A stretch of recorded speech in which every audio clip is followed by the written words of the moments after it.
வணக்கம் மக்களே, அனைவருக்கும் இனிய வணக்கம். இன்றைக்கி நம்ம எந்த வீடியோவில் எதை பற்றி பார்க்க போகிறோம் அப்படின்னு பார்த்தீங்கன்னா, டிஎன்பிஎஸ்சி குரூப் 4 உடைய முடிவுகள் எப்பொழுது வெளியிட போகிறாங்க, ஸோ இதை பற்றி மிக துல்லியமாக கணிக்கப்பட்ட கட் ஆஃப் மதிப்பெண்கள் என்னென்ற இதை பற்றியும் குரூப் 4 உடைய ரிசல்ட்டு எப்போ வெளியிட போகிறாங்க, ஸோ இதை பற்றியும் எந்த வீடியோவில் முழுமையாக நம்ம பார்க்கலாம்.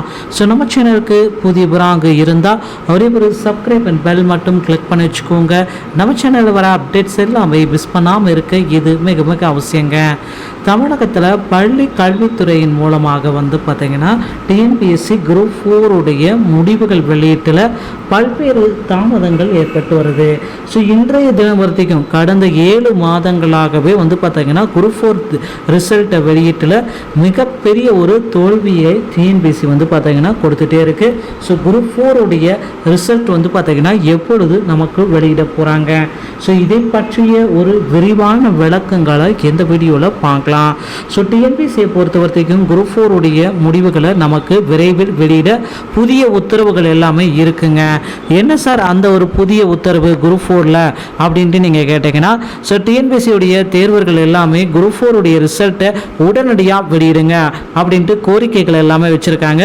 அது மட்டுமே கிடையாது, உடனடியாக குரூப் 4 உடைய காலி பணியிடங்களை எவ்வளவு இன்க்ரீஸ் பண்ண முடியுமோ அவ்வளவும் உடனடியாக இன்க்ரீஸ் பண்ணி கொடுங்க அப்படின்ற அளவுக்கு கோரிக்கைகள் எல்லாமே வச்சுருக்காங்க.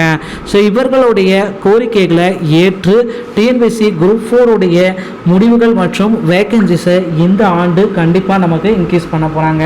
ஸோ அப்படி இன்க்ரீஸ் பண்ணுறப்போ பார்த்தீங்கன்னா நீங்கள் எதிர்பார்த்த மாதிரி குரூப் 4ல் ஒரு மிகப்பெரிய ஒரு அறிவிப்பை நாம் எதிர்பார்க்கலாங்க. ஸோ டிஎன்பிஎஸ்சி தேர்வர்களுக்கு அடுத்தடுத்து மீண்டும் மீண்டும் வந்திருக்க ஒரு மகிழ்ச்சியான செய்திகள் இவைகளே. ஸோ குரூப் 4 உடைய வேக்கன்சிஸ் முதற்கட்டமாக நமக்கு மாற்றியமைக்க போகிறாங்க. அதன் பிறகு பார்த்தீங்கன்னா டிஎன்பிஎஸ்சி குரூப் 4 உடைய ரிசல்ட்ஸை நமக்கு பப்ளிஷ் செய்ய போகிறாங்க.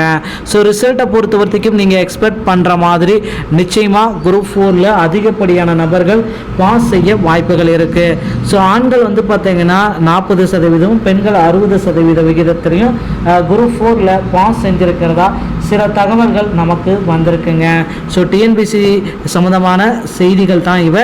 ஸோ ஓசி கம்யூனிட்டியாக இருக்கும் பட்சத்தில் ஜென்ரலுக்கு 145, உமன்ஸுக்கு 143, பிஎஸ்டிஎம் வைத்திருந்தால் 137, பிஎஸ்டிஎம் உமனாக இருந்தால் 137, பிடபிள்யூடி மற்றும் எக்ஸர்வீஸ்மென் டிரான்ஜெண்டர் டெஸ்டிடியூட்டோட வந்தால் 125ங்க. அடுத்து பிசி கம்யூனிட்டியில் ஜென்ரல் 135, உமன்ஸ் 135, பிஎஸ்டிஎம் வச்சிருக்க ஜென்ரல் 130, பிஎஸ்டிஎம் வைத்திருக்க உமனாக இருந்தால் 120, பிஎஸ்டிஎம் மற்றும் எக்ஸர்வீஸ்மென் டிரான்ஜெண்டர் டெஸ்டிடியூட் விடோவாக இருக்கும் பட்சத்தில் 120ங்க. அடுத்து பிசி முஸ்லீம் கேட்டகரியை நம்ம பார்க்கலாம். General 125, women's 120, PSTM general 115, PSTM women 110, PWD மற்றும் எக்ஸர்வீஸ்மென் டிரான்ஜெண்டர் டெஸ்டிடியூட் விட வந்தால் 100 இருந்தாலே போதுங்க. எம்பிசி மற்றும் டிஎன்சியில் நம்ம பார்க்கலாம். General 133, women's 130, PSTM 122, PSTM women 120, PWD மற்றும் எக்ஸர்வீஸ்மென் டிரான்ஜெண்டர் டெஸ்டிடியூட் விட வந்தால் 100க்கு மேலே.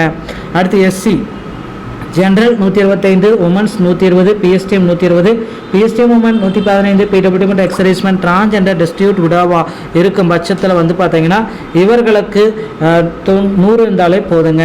அடுத்து SC general 120, women's 115, PSTM general 110, PSTM women 102, PWD மற்றும் எக்ஸர்வீஸ்மென் டிரான்ஜெண்டர் டெஸ்டிடியூட் வந்தால் 95. ஸோ அடுத்து ST general 110, women's 106, PSTM general 105, PSTM women 95, PWD மற்றும் எக்ஸர்வீஸ்மென் டிரான்ஜெண்டர் டெஸ்டிடியூட் வந்தால் 90 எடுத்திருந்தாலே போதும் இவர்களுக்கு பணி வாய்ப்பு கிடைக்கும். ஸோ இந்த கட் ஆஃப் இருந்தால் தைரியமாக குரூப் 4 உடைய ரிசல்ட்டை பார்க்க தயாராகி கொள்ளுங்கள். வீடியோ பிடித்திருந்தால் நம்ம சேனலோடு இணைந்திருங்கள். நன்றி, வணக்கம்.